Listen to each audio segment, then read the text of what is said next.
All right, Tori, thanks very much. Well, with elections nearing, all eyes are on Republican gubernatorial hopeful Rob Astorino as he unveiled his first TV ad today. And joining us now with more on that, political analyst, New York Post state editor Fred Dicker. And Fred, this is Rob Astorino fighting back, and obviously he's got to pick his moments because of his bankroll, which is obviously considerably less than the governor's.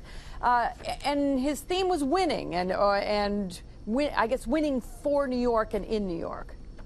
Well, really what he's emphasizing, you're absolutely right, but he's saying that New York is losing, and what this commercial is a commercial aimed at the governor's commercials, largely paid for with state money, that suggests everything's going well in New York. Rob Astorino is pointing out in this limited by commercial, that is to say he's not spending all that much on it, that New York is running 50th or 49th in many very important categories, including a place where jobs would like to be located from the private sector.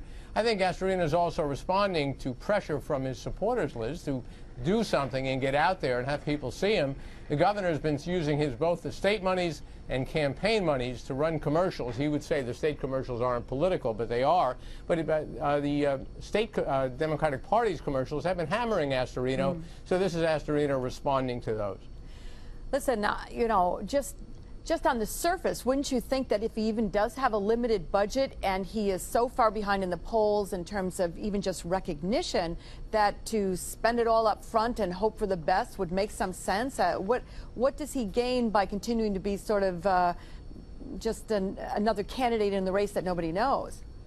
Well, the general view is, and I think it's accurate, Liz, is that nobody but insiders are really focusing now on the governor's race. I mean, tomorrow's a congressional primary. There'll be other primaries in September. The governor's race is not until November. I think Astorino has to try to convince people to give him money and keep his name out there.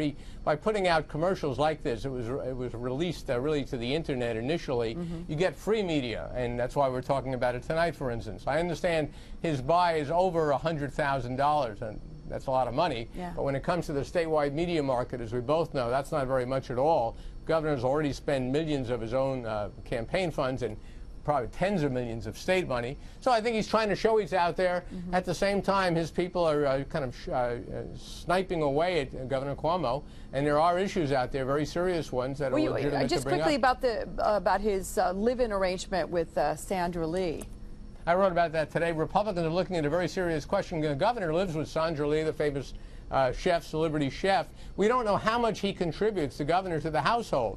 Recently, this is in Westchester, we learned that improvements were made to the house without proper notification to assessors.